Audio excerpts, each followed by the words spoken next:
সঙ্গীত শিল্পী তাহসান খান প্রশংসিত তার গানের জন্য, তাছাড়া অভিনয়েও তিনি সফল।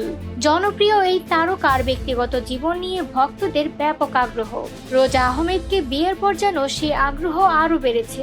তাদের সামাজিক যোগাযোগ মাধ্যমগুলোতে নেটিজেনদের থাকে আনাগোনা। এর আগে বৃষ্টি ভেজা দিনে তাহসিনের স্ত্রী রোজা তার ইনস্টাগ্রামে শেয়ার করেছিলেন দুজনের রোমান্টিক মুহূর্ত। এবার ধরা দিলেন বরফের শুভ্র আবহে। রোজা আহমেদ তার ইনস্টাগ্রাম স্টোরিতে একটি ভিডিও শেয়ার করেছেন, যেখানে এই তারকা দম্পতিকে তুষারপাতের মাঝে রোমান্টিক সময় কাটাতে দেখা গেছে।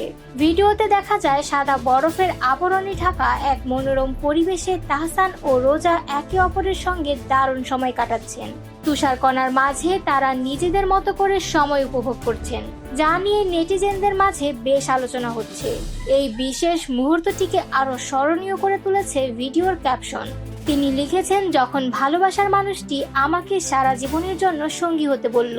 এই বাক্যটি তাদের ভালোবাসার প্রস্তাবের মুহূর্তটিকে ইঙ্গিত করছে বলে মনে করছেন ভক্তরা। ক্যাপশনটি তাদের সম্পর্কের এক নতুন অধ্যায়ের সূচনা হিসেবে বিবেচিত হচ্ছে, যা তাদের অনুরাগীদের মধ্যে উচ্ছ্বাস বাড়িয়ে দিয়েছে।